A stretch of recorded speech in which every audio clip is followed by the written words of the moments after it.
উন্নয়ন হবে। আমরা বিশ্বাস করি এই ছাতকতলার উন্নয়ন নিশ্চিত করতে হলে এই ছাতকতলার রাস্তাঘাট, কালভার্ট, ড্রেনেজ ব্যবস্থাপনা, শিক্ষা, চিকিৎসা, শিল্প উন্নয়নে মাওলানা আব্দুস সালাম আল মাদানির কোনো বিকল্প নেই। সেই জন্য সম্মানের উপস্থিতি আসুন, আগামী জাতীয় সংসদ নির্বাচনকে সামনে রেখে আমাদের এই ৮ নং ওয়ার্ডের প্রত্যেকটা পাড়ায় মহল্লায় প্রত্যেকটা মানুষের কাছে, প্রত্যেকটা পরিবারের কাছে আমরা আল ইসলামের দাওয়াত পৌঁছে দেওয়ার পাশাপাশি আমরা মাওলানা আব্দুস সালাম আল মাদানির দাড়িপাল্লা প্রতীকের সালাম আমরা পৌঁছে দেব ইনশাআল্লাহ।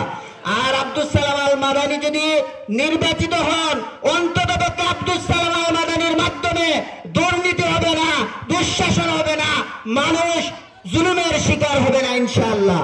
বিগত 17টি বছর জুলুম নির্যাতনের মাধ্যমে এই ফ্যাসিস্ট সরকার ইসলামের তাহজিব তামাদ্দুন, ইসলামী শিক্ষা ব্যবস্থা সবগুলা ধ্বংস করে দিয়েছে।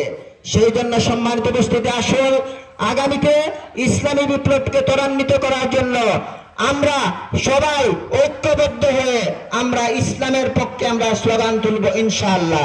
আর সেই স্লোগান হচ্ছে, সব দেখেছি বারবার, দাড়িপাল্লা এইবার।